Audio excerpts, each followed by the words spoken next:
this to an archive when this is all over. Looks like we have people from kind of all over the place today, which makes me very, very excited. So, thank you all for taking an hour out of your day and giving me an opportunity to share with you some things that I've learned along the way about managing time. I'm Jay Turner, senior consultant at Velocity Firm, where we specialize in helping individuals and organizations achieve the results they want to see, but faster. So I'll level with you. I'm not here today to do a sales pitch. If you want to learn more about what we do, if you want to read our blog or take advantage of any of the free resources we have, you can just head on over to velocityfirm.com. Also, if you need to get hold of me at any point, offline or sidebar, my email address is jay.turner@velocityfirm.com.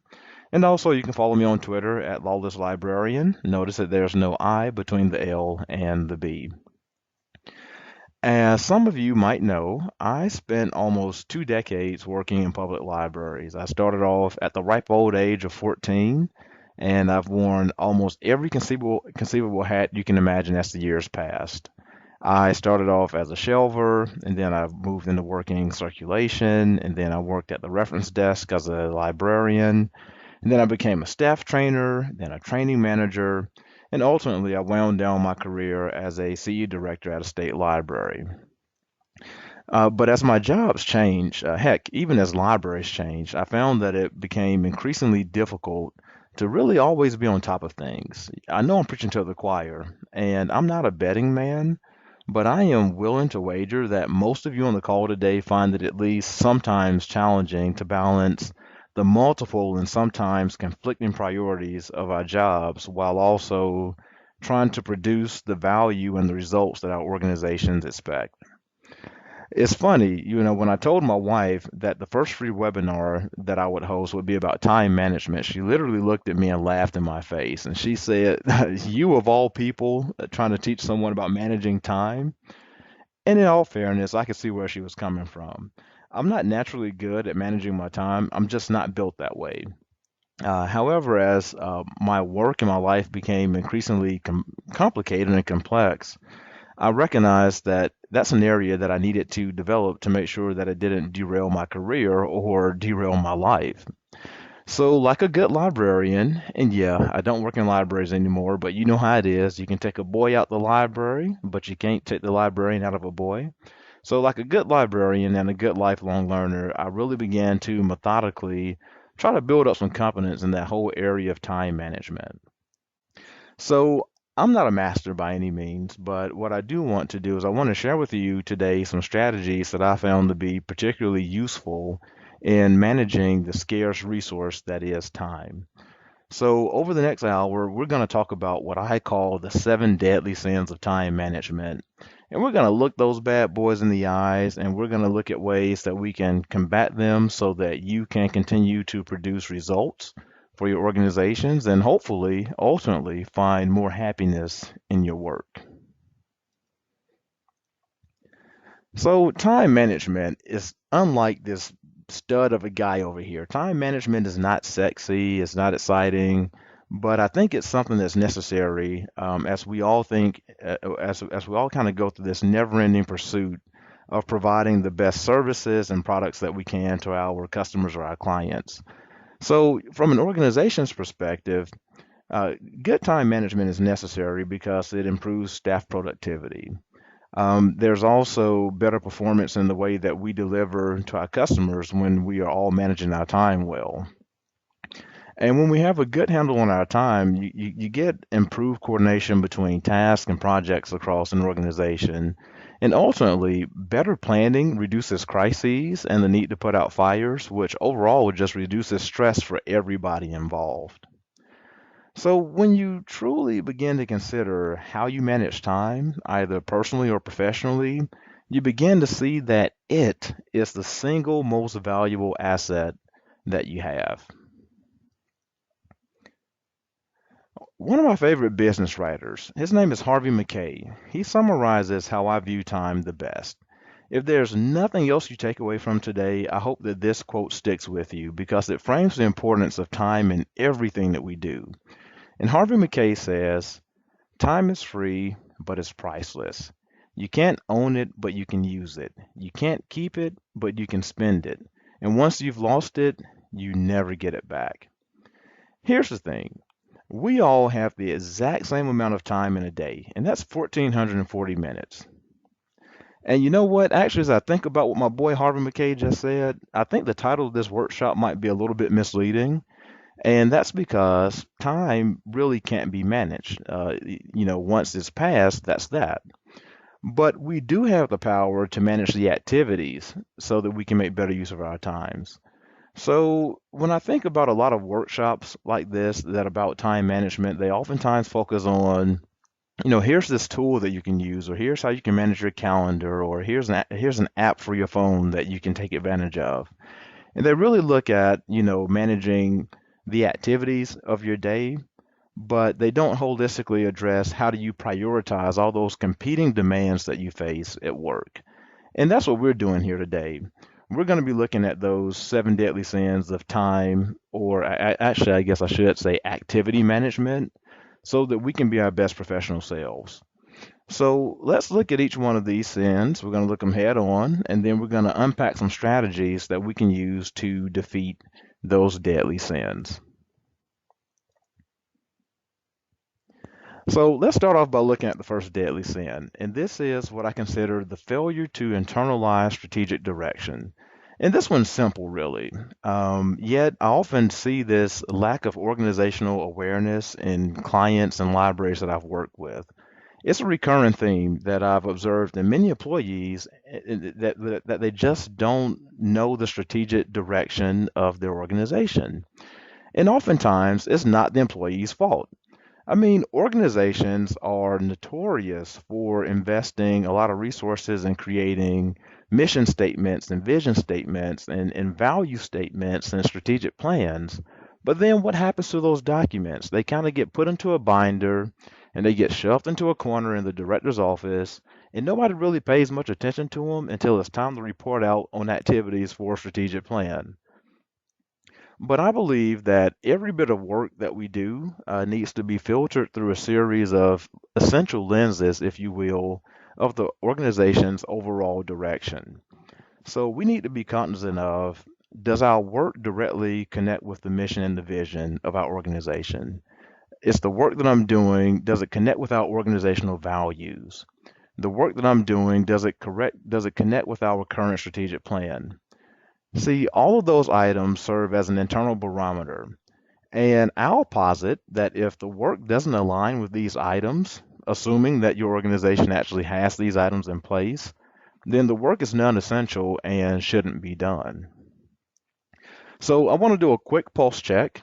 I'm going to open up a poll and I'm going to ask you all to participate with me. So let's do this.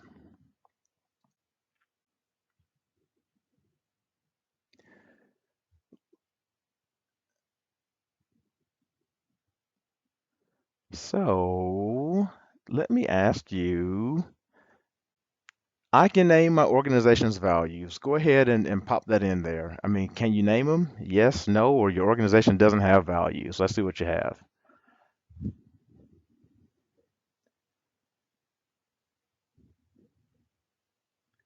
Looks like so far the majority of us can.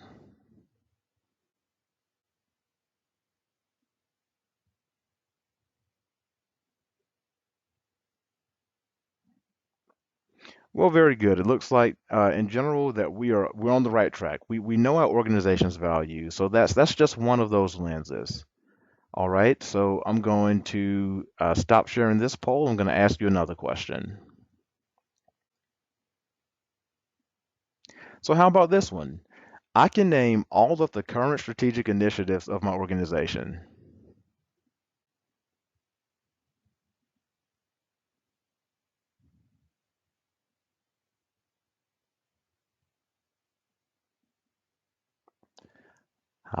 See, we get a little bit of a little disconnect here. So in the first one, we knew our values, but right now, not all of us know our current strategic initiatives. And I'm curious if anyone is willing to share in chat, perhaps why it might be a challenge to know the organization's values. Again, I know that in some cases, an organization will make a strategic plan and then it just goes and sits in a corner. So any insights into why we might not know our current strategic initiatives? Feel free to share out in the chat box. And while you're doing that, I will ask just one more question.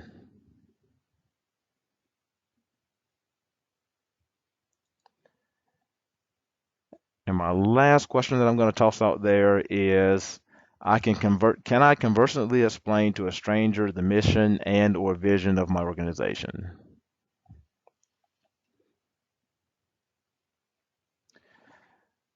And thank you for sharing that, Marion. That there are so many strategic priorities that you know, the ones that directly pertain to you.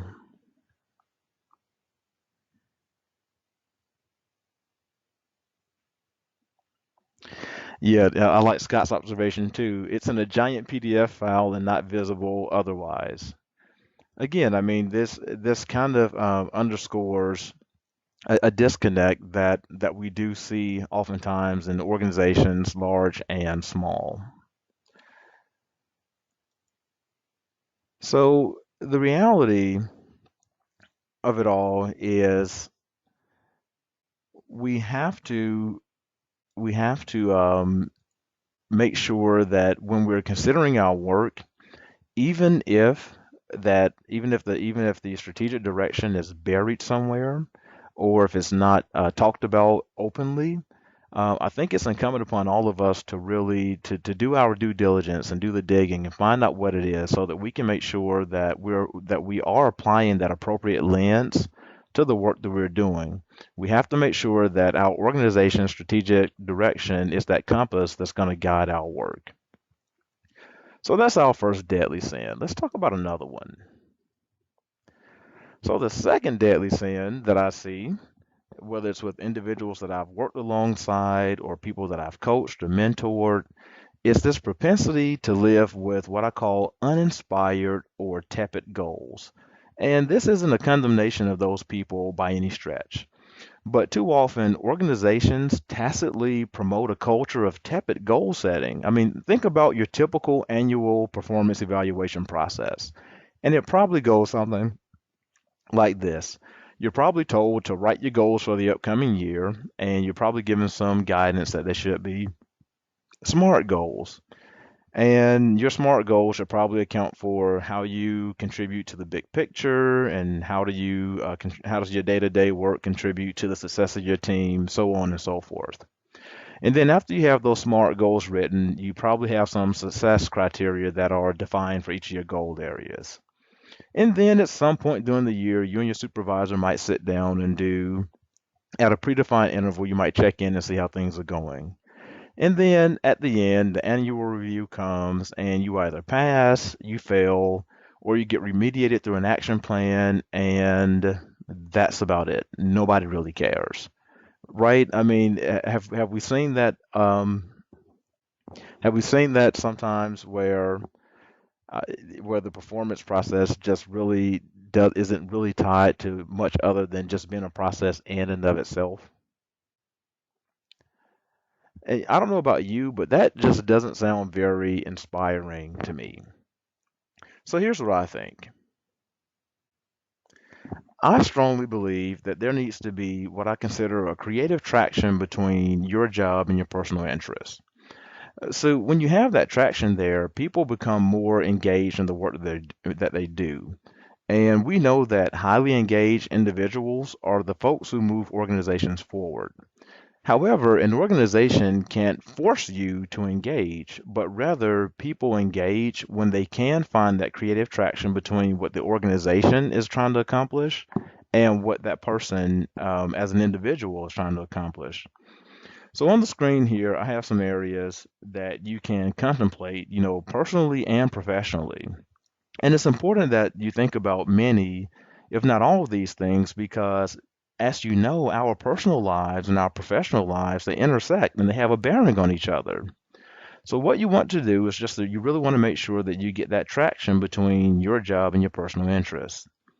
What I like to advise people to do is really to look at your passions, your skills, your aspirations, and your own developmental needs as you create your goals.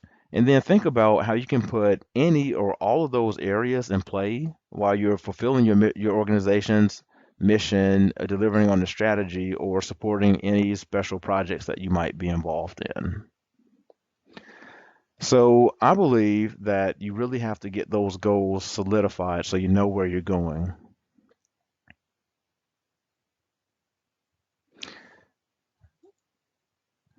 So here's the thing, regardless of how you go about setting your goals, I believe that goals need to be hard rather than smart. You see, hard goals are more likely to drive toward great achievements than smart objectives. And so this might be counter to a lot of what we've been taught along the way and over the years. But for me, hard goals, they're heartfelt. These are goals that will enrich the lives of others besides myself, whether it's enriching the lives of our customers or our community, etc. A hard goal is also animated. You can vividly picture how great it's going to feel when you achieve that goal. And a hard goal is also something that is absolutely necessary for the company. It's going to drive a business result. And then lastly, the D in hard is difficult.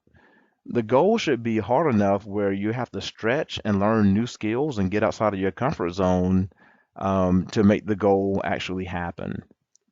So I'm actually going to share with you an example from my day job. So I work for a large nonprofit, and one of my hard goals for FY17 is this. By the end of FY17, I'm going to execute the first phase of transforming managerial effectiveness within my organization by implementing something that's called the People Manager Development Program. So, how is this hard? It's heartfelt because it enriches the lives of people managers inside of my organization. And as we know, the more effective a manager is, the more engaged his or her direct reports are likely to be. And then also it's hard because it's animated. I mean, I can already feel how awesome this program is going to be once it's put in place.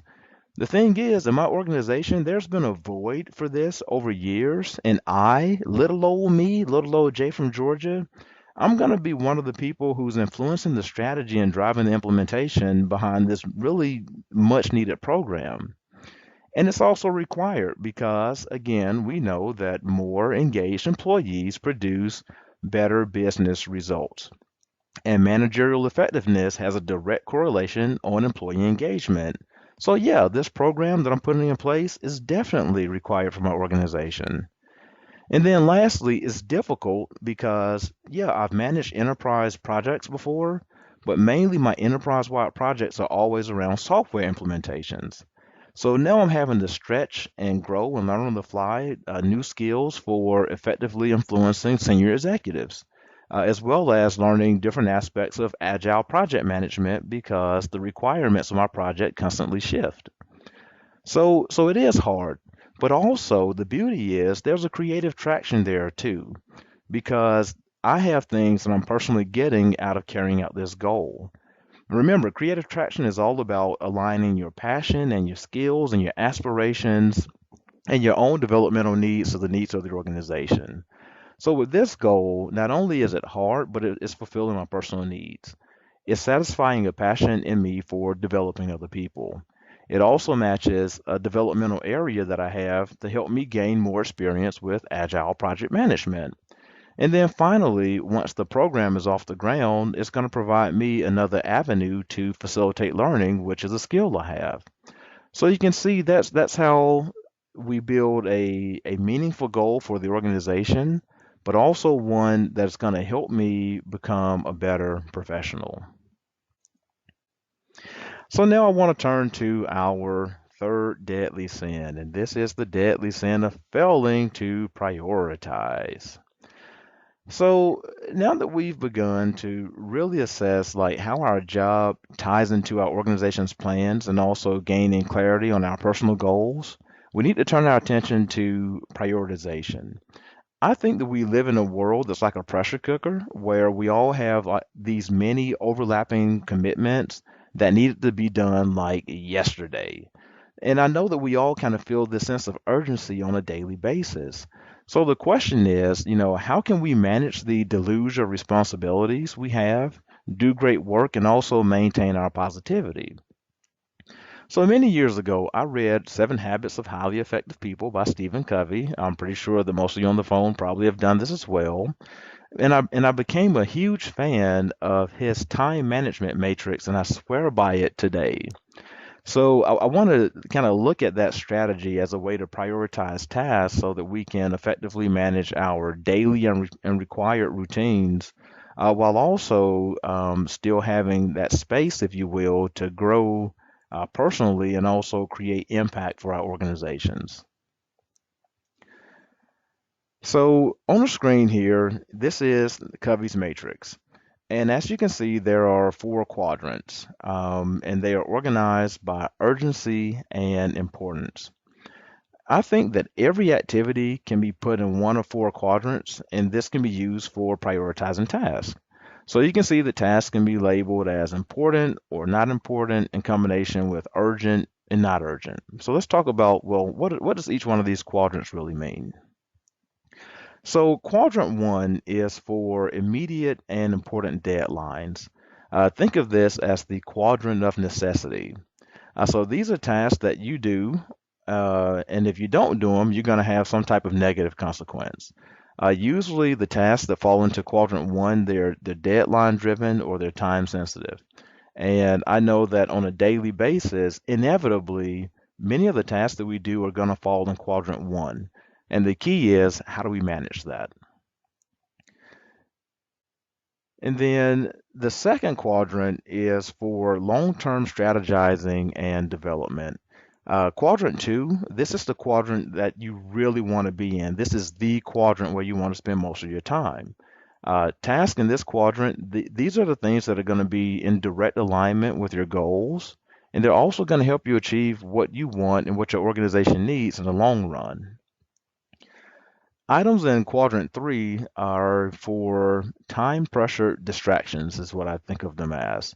So they're not important, but somebody wants you to do it now. So these tasks, they might not really be important, but somebody says, "Hey, I need this report and I need it now." I like to call this the quadrant of deception because people often confuse important tasks with things that aren't important, or people think that a task is urgent, but it really isn't. And then lastly, quadrant four, this is where all those activities that have little value, that's where they reside. These are activities that we sometimes use to take a break from being pressured and and from important activities. Oh, I see that Allison is saying that I get stuck in quadrant three a lot. I think a lot of us get stuck in quadrant three quite a lot. But yeah, in quadrant four, the task you want to avoid these as much as possible. I mean, these are time wasters. And how many of you all remember Steel Magnolias? Can I get like a little why yes in the chat box if you remember Steel Magnolias back from the 80s? Yes. Oh yes, absolutely. So I'm gonna channel my inner Shirley MacLaine, and I'm gonna say that the task in box four, these tasks are the pigs from hell. They are evil and they must be destroyed. The bottom line is, if you could identify all of those tasks in quadrant four and eliminate them, it will free up so much more time for you to invest inside of more important activities inside of quadrant two. So let's take a look at a Covey quadrant, the Covey matrix that I have filled out with some activities. So you can see on the screen here, these are some actual activities that might reside in each quadrant. And so if you spend most of your time in quadrant one, the quadrant of necessity, you're going to end up most likely stressed out or constantly putting out fires, and you might ultimately burn out over time. But then if you spend most of your time in quadrant two, the quadrant of quality, you will find that you have fewer crises and you'll feel that you have more balance and control and perspective. Again, I have that box shaded as green because that's the money spot. That's where you want to be as often as possible in that quadrant of quality. Now, if you spend most of your time in quadrant three, where I believe, oh my gosh, I'm scrolling back up here. Who got stuck in quadrant B? I mean, in quadrant three, I think it was Allison. Yes, Allison, who says she gets stuck in quadrant three. This is the quadrant of deception. You're gonna find yourself with a short-term focus. You might end up seeing that goals and plans are worthless, and perhaps people might even perceive you as a chameleon because you're having to constantly change shape based on whatever's being asked of you. And then lastly, quadrant four, this is the quadrant of waste. It's the wasteland. You're not going to have a job long if you stay in quadrant four. You're going to get fired. Enough said. I mean, there's nothing else to say about that. So you have to stay out of quadrant four. What I do want to point out is you should see a red line kind of going across the screen horizontally. And I want to say that in our professional lives, we need to do all that we can to live above that red line. We want to be in quadrant one and quadrant two. I mean, and we recognize that the things that we do in quadrant one sometimes are necessary, but we really want to live in quadrant two. But we don't want to spend any time or as little time as possible below that red line. So we should be constantly driving to be above the line. So I'm going to do just a little quiz and just see how you all stack up. So let me share with you another little poll.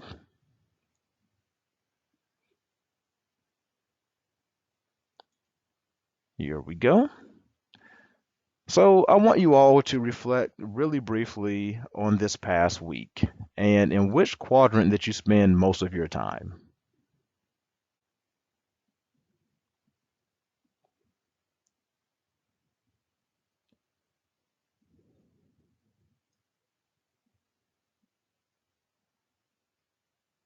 All right.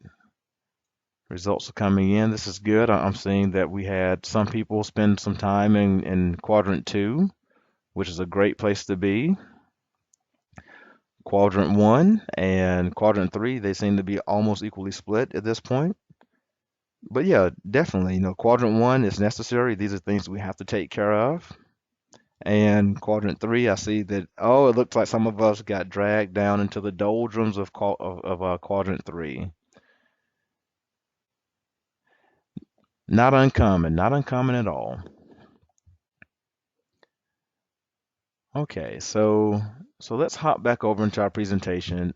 Again, we know that we want to be able to get us into that money spot. We want to be able to live in quadrant two. We recognize that existing in quadrant one is just a part of the job. We have to manage how long we stay there. But for those of us who are living in quadrant three, we have to find a way to get out. And I actually have a little bit of an exercise and homework that I'm going to give for you to take that you can complete sidebar that hopefully if you're one of these quadrant three people that this assignment can kind of help break you out of that and get you back above the red line. So I'm going to hop back over into our presentation.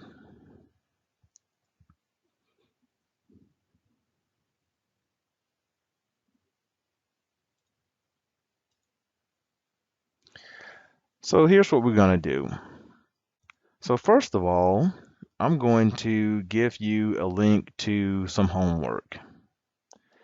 And essentially, okay, well, this link doesn't want to copy over. Hang on for me 1 second so that I can give you this really neat activity that I think that you will find some value in as you go back to your home life. So this is a freebie from me. I'm going to drop it into the chat box over here. But essentially, with this homework, I think it's going to be immediately useful. And I'm going to talk through it. You don't have to worry about remembering all the steps because I just gave you the assignment right there in the chat box and you can take it back with you. So the first thing I want you to do is I want you to go back to your office and I want you to take a Covey matrix and I want you to sort through your current to-do list. And then what I'm asking you to do is I'm asking you to map out all the activities that you're doing and map them onto this grid. And while you're mapping the activities onto the grid, I want you to assess the amount of time that it's taking you to complete the items on that list. And then I'm asking you to move things around as necessary. Because again, remember, we only have 1440 minutes in a day. And so when you have a to-do list, oftentimes it's not sorted, but if you map it on this quadrant, now you have the ability to move things and put them where they need to go. And remember, all the things that are not important, they need to go below the red line because I'm trying to challenge you to live above the red. And now the second part of this assignment, this is going to be a week-long process. But what I've done inside of the homework is I'm giving you six copies of the Covey matrix. And what I'm asking you to do is take one grid for each work day of the week, and for you to list out the activities that you're doing and put them inside of their appropriate quadrant. And think about the amount of time you spend on those activities. And what I want you to do is I want you to think through your activities through the buckets of activity that I have up here on the screen. So think through, the work that I'm doing around like organizational initiatives, and think through what are the branch or departmental projects that I'm working on, what teams or committees am I working on, what are my job duties, etc. And I want you to do that on a daily basis and map out where all those activities fall on a Covey quadrant. And then what I want you to do, and you do that each day on a clean matrix. And then at the end of the week, I want you to take all of that data and then combine it onto one summary quadrant. And then see how you really spent your time for that week, because I think that's going to give you a really accurate snapshot of where most of your energy is going with work. And after you've done that assignment, there's some questions that you should be asking yourself, and that's all contained inside of the homework. But I want you to be asking yourself, you know, in which quadrant am I spending most of my time? And is this the most productive quadrant for me to be in? And then really think through what factors cause me to be in this particular quadrant. Because oftentimes there are behaviors that we have that cause us to kind of stick in a quadrant for better and for worse. And then lastly, challenge yourself with what are some concrete steps that you can take immediately to move yourself out of a quadrant if it's one that you don't want to be in. So definitely, I invite you to take on and try on that exercise when you get back to the office. That link that I sent you is going to be good for 30 days. So I would encourage you that if you want to try it out, go ahead and just download the PDF, because the link itself will close out in 30 days time. All right, let's talk about our fourth sin. We're going to move on to the fourth deadly sin of failing to manage distractions. Now, I'm going to hop into the Wayback Machine for a second. I want to tell you a little story about my younger self when I was a library associate.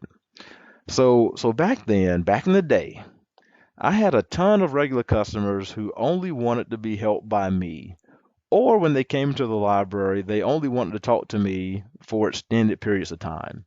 And so my coworkers, they were constantly giving me a hard time about like the J fan club. Now, don't get me wrong, I'm a bit of a narcissist sometimes, and the attention and the idea that people only wanted to be helped by me, it was flattering. However, as I moved on into like a larger library branch, and inevitably I built like another J fan club, it became a distraction. And it was starting to suck away my time it was starting to suck away my time from doing other work that was required for my job. And I had to become more assertive about my boundaries, and I had to kind of swat that mosquito that was keeping me from being a better teammate. And so what I like to say is we all have mosquitoes in our lives. We have little things that bug us, that if we try to ignore them, they still ultimately suck away our time in slow drips. It's like death by a thousand cuts. So in order to be more effective, I think that we need to have some strategies in place to manage distractions so that it keeps us out of quadrant three and quadrant four, and it keeps us living above the line. Oh my goodness, I'm just laughing here at what Allison said. This is my life in public library. I like to please people and respond to them right away, but it's becoming overwhelming. Yeah, it's a tough spot to be in. And Allison, I mean, if you ever want to talk through that, I mean, you can feel free to reach out to me because I think I can offer you some tips in that. So let's do this. So here's a graphic on the screen, and I borrowed this from a book. I can't take credit for it, but I borrowed this from a book by a gentleman named Michael Stenier, and it's called "Do More Great Work." And I recommend that you read it. Maybe your library even has it, but I mean, it's short, it's quick, it's very tactical, and it helps you kind of get some laser focus on ways that you can immediately create more impact in the world around you. So, what Stenier suggests is that we systematically examine our lives for mosquitoes. And you start with the spheres of influence that's closest to you, and then you radiate outward. So, if you look at this graphic on the screen, you will notice that there are some concentric circles that start with the things that are closest to you, and then they ripple outward, so to speak, to the edge of the universe. So we start small because sometimes a small change can really catalyze bigger things. So to give us some reference, here's some mosquitoes, right? Just for an example.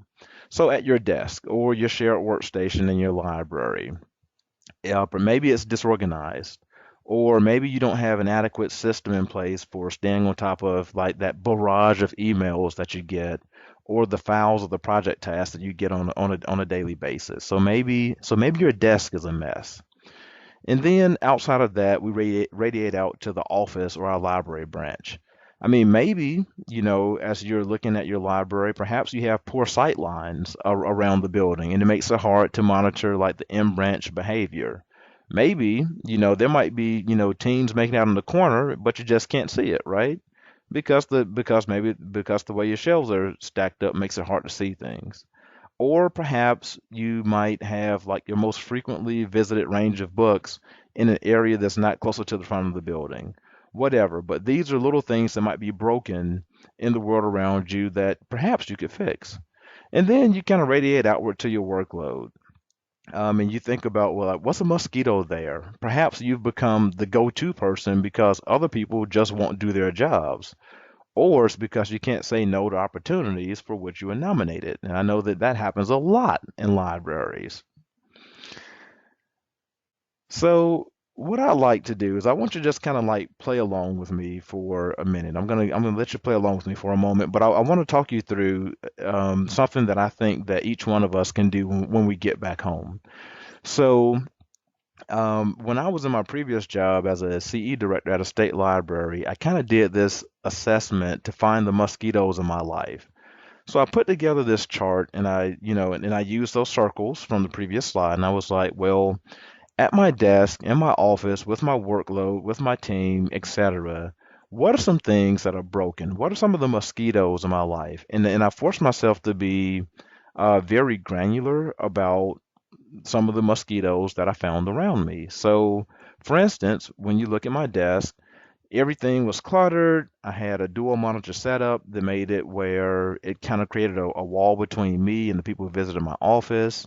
And then also I had like no clear sense of organization at all. And so when I looked at like all of those things in my office, all those mosquitoes in my office, I determined that, you know what, the one that I want to fix immediately is I need to get more organized. So I circled that one. And so on and so forth. I did the same thing with, like, say, my workload. I had a tendency to say yes to everything. So I was constantly living in a perpetual state of a backlog. There was some inefficient use of emails, but then there was also not doing enough, far-reaching, big impact projects for Georgia's library. So I circled that one. And so the challenge here being is that when you make a chart like this and you put down the actual mosquitoes, now you have it all mapped out on paper and you can decide what bug am I gonna squash so that I can get rid of and so that I can systematically get rid of these distractions. So I want to invite you to just do this real quickly with me. So in the chat box, I want you to think about, so let's just think about your office or your branch or your team, office, branch, or team, something that's kind of close to you right now. And in the chat box, please share with me what's one or two mosquitoes, distractions that you have in that immediate space around you.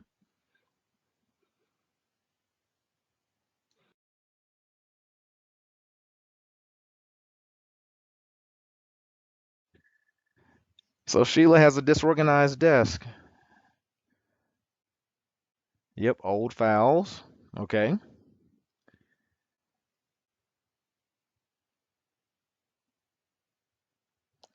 Ah, look at that. Yeah, all the mosquitoes. I mean, the mosquitoes are flying. Dear Lord, all the clutter. Clutter, clutter, clutter. Everybody's got clutter. There you go. We have piles of projects floating around. So, as you can see, I mean, it's readily available. It's so easy to spot these mosquitoes. But the challenge for you now is to be systematic and really write down what all these disruptions are and force yourself to say, you know what, I'm going to circle this bad boy, and within the next 30 days, I'm going to squash that bug. So now that we've named some of those mosquitoes that are kind of like haunting us right now, I mean, go ahead and put inside of, in the chat box, what's one thing that you can do to fix a mosquito that you identified a moment ago? So like, what's one concrete thing that you can go back and do to start smacking that mosquito?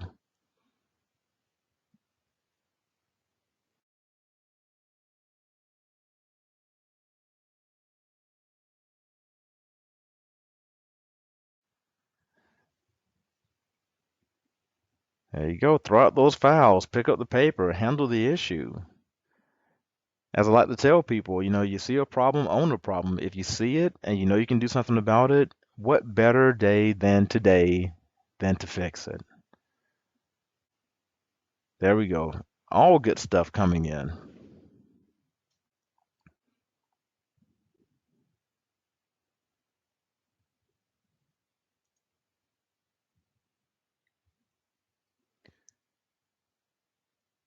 There we go. Allison says defer those urgent requests until later. Put a task in Outlook so I don't forget to follow up.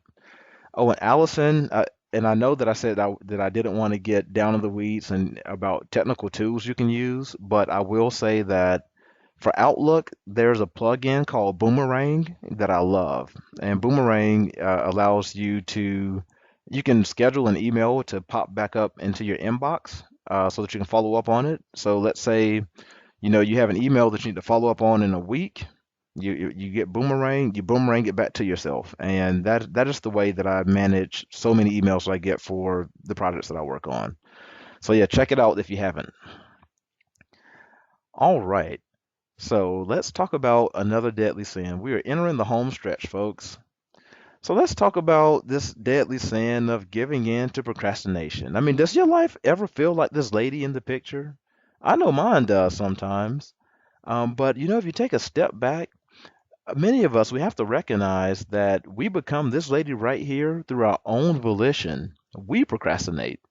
So if you're honest with yourself, you probably know when you're procrastinating. I mean, procrastinating probably looks something like this. You sit down to start what's like a high priority task, and then almost immediately you get up to grab a cup of coffee. Or maybe you start your day reading emails several times without starting work on it or deciding what you're going to do with them. You just kind of read the emails over and over again, or you just read them and you don't do crap with the emails you're reading. Or maybe you might be like me and you're just waiting for the right mood or the right time to get to work on that project. So, I'm gonna channel my Mr. Mackey here. I mean, from South Park, right? Drugs are bad, okay? Well, procrastination is bad, okay? But if it's so bad, why do we keep doing it? And then there's several reasons, and I think that those reasons they're all rooted in our psyche. So some of us, we're perfectionists, and we're hesitant to get started because we're unsure of how to make the end outcome perfect. Or maybe the job's too big, or it's too long, or it's too difficult, so it feels really overwhelming because we don't even know where to start. It could be a litany of other things. I mean, maybe you procrastinate because you want to avoid making a difficult decision. Maybe it's because the work doesn't provide instant gratification and you're a person who just likes to see a payoff right now. Finally, and what I see often is the case when it comes to procrastination, is we procrastinate out of habit. It's just the way that we've always worked, right? Are you one of these people where you wait until the last minute where time forces your hand to execute because at that point you have no other choice but to execute. I mean, that sounds like the story of my life before I started becoming more methodical about things. I would just wait until the last minute, wait until the last minute, say that I do my best work under pressure, and I knew that I had to execute because if I didn't do it, I would lose my job. So habitual procrastination was a big thing for me. So what I offer when I'm coaching people, I hear little hints of Dr. Phil coming through my voice, and I end up telling people you got to deal with it. And if you're a procrastinator on the line today, I'm going to tell you the same thing. Deal with your procrastination. But considering that Jay is such a nice guy, I'm going to be nice. I'm going to give you two proven strategies that I think can help you break free. So the first strategy, I call it two birds, right? Down south, I mean, we're all about our killing two birds with one stone. So here's what I propose for the two birds method. So make a list of the tasks you're currently putting off. And then what I want you to do is remove two items off that list by doing them right now. Don't wait, you just do them right now. And then you plan and set a schedule for the rest of the items on that list. And then once that list is clear, reward yourself. It's just that easy. I see Anna has a question over here on the side. It says, has anyone else heard the procrastinate on purpose talk and their thoughts? I have not heard about that one, Anna. I would love to. I'm gonna have to look that one up when I get offline here. Procrastinate on purpose. While I'm going through, I mean, can you give us like a 2 or 3 sentence just highlight of what the premise of the book is? I just want to share with you the second method for dealing with procrastination, and I call that 4D. And it's really simple. So basically, you're assessing all the things that you have to do, and you make a list. And then you look at that list and you assign a D to it. And the D's are do, defer, delegate, and delete. So if you're gonna put the do on it, is handle whatever the email needs you to do. And if it's only gonna take you a moment to respond or just a couple of minutes, do it right now. Don't wait. If you need to defer, you put it on a to-do list, you archive it, and you deal with it later. But if you defer it, you put a date on it so that you know when you're gonna actually do the work. And then third, delegate. Is this something that you personally have to do? Is there anyone that you can delegate to? And there's a thing about delegation that I think some people miss, and that is you don't always have to delegate down. Even if you don't have direct reports, perhaps you can delegate sideways and even upward. So just think about all of your options for delegating. And then lastly, delete it. I mean, if there's something on your list and you know that it's been sitting there for a while and no one's noticed that it hasn't happened, I'm going to say something dangerous right now. If it's been on your to-do list for 6 months and no one's noticed, I mean, it might be okay just to delete it and not even worry about it. It's a dangerous thought, but I mean, it works. So if you use these methods, you no longer have to, you don't have to worry about dragging your feet or putting your head in the sand. I love it, Sheila. 6 months, try 18 years. Boy, that is yeah, that's something that's been delayed for a while. I definitely recommend going nuclear on that one and just like blowing that one off the list. So I want to talk to us now about our sixth deadly sin, and that is taking on too much. I think that we can find ourselves in this situation for a variety of reasons. And it could be some of us simply don't know how to say or feel uncomfortable saying no, especially when it comes down to our boss or causes that we care about. Some of us take on too much out of ego, thinking that if we can show that we can work harder than the next guy, then it'll eventually lead to future success. Or some of us take on too much out of fear. We're afraid that if we say no, that there are going to be consequences, such as not being seen as a team player or being perceived as a naysayer, or sometimes we're just downright afraid that we're going to lose our job. So I have three teenagers, And like most teens, they want to do a little bit of everything, good, bad, and ugly bits of everything. But I constantly remind them that every time you say yes to something, you are tacitly saying no to something else. And I offer you the same guidance to think about with your work life. So when you're confronted with additional tasks, I want you to ask yourself these questions. So first of all, will this task help me fulfill one of my main goals that I've identified? That's the first question you should ask yourself. And then second, you should be asking, well, okay, does this goal help me fulfill a tertiary goal? Or is this task like a necessary evil that I must accomplish to get something done? And so if this task is a necessary evil, is it time bound in any way? And if it is, you put it in a calendar so you can get it done. But then we need to get down to like the nitty-gritty tougher questions. And that is, if this new task is neither something that's going to help me fulfill a goal or if it's not a necessary evil, you really need to consider, is this something that needs to be accomplished at all?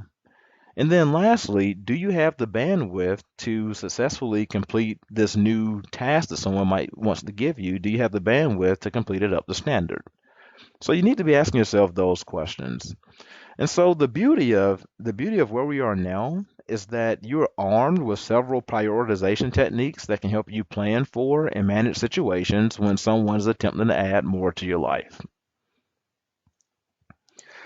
So let's talk a little bit about this thing right here. Sometimes we know we have to say no, but we just don't know how to say it. So I want to ask you, let's do this. We're going to crowdsource this one, and I want to see what are some of your strategies or canned phrases for saying no. So I'm going to share a whiteboard, and let's help each other get better at saying no. So if you look on the right-hand side of your screen, you should see a panel cascading down the right-hand side of some annotation tools. If you get the box that has the A, that will allow you to type. So I would like to just spend just a minute here on this screen and allow you to type out what are some strategies or phrases that you found successful for saying no. Oh, somebody said just say yes. My heart is breaking. You can do it. You can say no. Whoever put that up there, you have the power to say no. You can do it.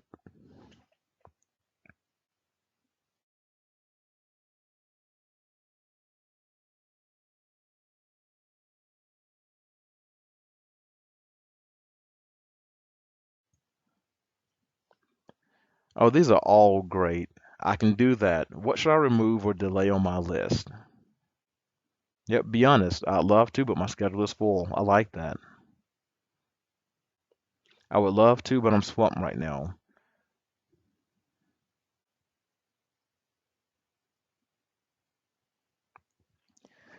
This is all great feedback. And I think what I'll make sure that I do is I'm gonna save this whiteboard, and if anyone wants this as an attachment, I can send it to you by email when I send the recording of the archive. But again, these are just some great tools to have in your back pocket. I said pocket. I see someone said Susie, and my brain just got a little bit scrambled right there. All right. Have you asked Susie if she can that meets her goals? These are all great pieces of advice, and thank you for that. So yeah, I'm gonna save this, and I'll make sure that we kind of take note of these canned responses and let you borrow them for your real life.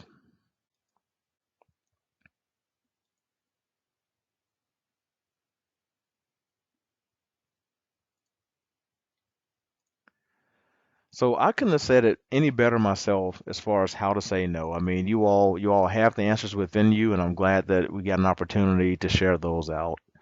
So the last deadly sin that I want to talk about as we wind down and I give you back these precious minutes in your day, but this last deadly sin is the failure to take care of yourself. Everybody knows that you can't perform your best when you don't feel your best. And yet people, I mean, we're so guilty of like continually shuffling ourselves down to the bottom of our own priority list to the detriment of ourselves and our organizations. I mean, we do that a lot. So I had a mentor one time that told me, and he encouraged me to begin exercising what he calls extreme self-care, because you can't take care of business if you're not taking excellent care of yourself. So, I know that when you're not continually having your needs met, I mean, what's going to happen, right? I mean, eventually your morale's going to go down. You might start getting physically ill. You might burn out, or worse still, you might become that walking doormat that people know they can just dump stuff on you. They can dump the crap on you because they know that you will be the sucker that picks up the slack. So this is what I want to challenge you all to do right now, just for a few minutes. Let's have some fun with this. So in the chat box, tell me some ways that you personally exercise extreme self-care. What are some of the things that you do to take care of yourself?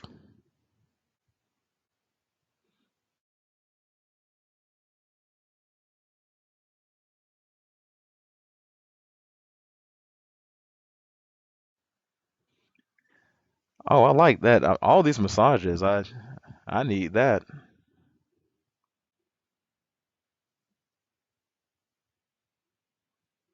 Absolutely. Yep, Melissa, I do the same thing. I'm a gym person. Twice monthly massages. All right. That's it. Vacations, massages. I'm surprised no one's broke out like cocktails. I haven't seen that one in the list just yet. Oh, Scott, brother, I feel your pain, man. Two tiny kids, what time? There we go. Yeah, Sheila did it. Cocktails and vacations go hand in hand in Pizza Fridays. I love it. I love it. I love it.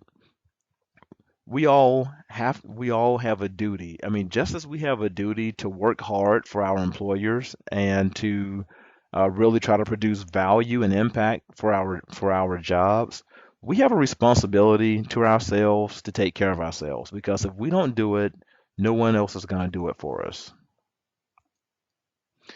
So I really want to thank you all for the hour that you gave me today, because I know that again that we live inside of this pressure cooker world, and you could have been doing something else with this hour, and yet you chose to spend an hour here with me and with each other so that we could learn from each other. And we covered a lot in 60 minutes. But my hope is that you will walk away today with at least a few tools that you can use to kind of combat some of these seven deadly sins of time management, and to reiterate those wise words of my boy Harvey McKay. Time is free, but it's priceless. You can't own it, but you can use it. You can't keep it, but you can spend it. And once you've lost it, you never get it back. I want to challenge each and every one of you to make the most of the 1,440 minutes you have each day and use them wisely to not only create impact in the world around you, but also to fulfill your need for happiness. Well, that is all I have. We have 2 minutes left, so I'm just going to pause here and take any questions that anyone may have.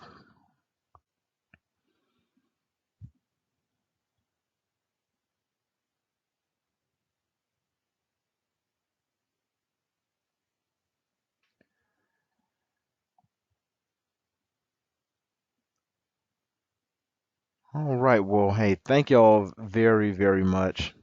Scott is asking, can this recording be viewed at a later time as well? Absolutely, Scott. I'm gonna get this uploaded to YouTube. It'll probably even be up by the end of today. I will share the link with everyone who registered for the class, whether they made it or not. And I encourage you that if you found any value in today's content, to share it with your networks. I mean, I'm all about the free learning. It's free library love. So, take this, be fruitful and multiply, and send it on to your people. All right. And Sheila had a question here. She said to remove waste, but escape activities can be necessary, right? So Sheila, I will respond to that. I do believe that a part of taking care of ourselves is having some escape activities. But we just have to make sure that we aren't spending too much time escaping when there's more valuable work to do. So no, I totally agree. I mean, I think that it's okay to maybe have one item or two items inside of that quadrant four on that Covey on side of the Covey matrix, right? It's something that you can do to give yourself a mental escape from the grind of everything else, but just don't live down there in that space, if that's helpful. Melissa asked, will there be certificates emailed for taking the class? That is something that I have not thought of doing, but I can do that. Melissa, I will probably need to ask you to just follow up with me by email to make sure that I do it. With this being a new venture, I just don't have all my systems set up to do that automatically. So there might be a little bit of a manual process, but I'm happy to make sure that people get their CE for this. All right, everybody, it's 2:30. I am mindful of your time, so go and enjoy the rest of your day and spend that time wisely. Thank you.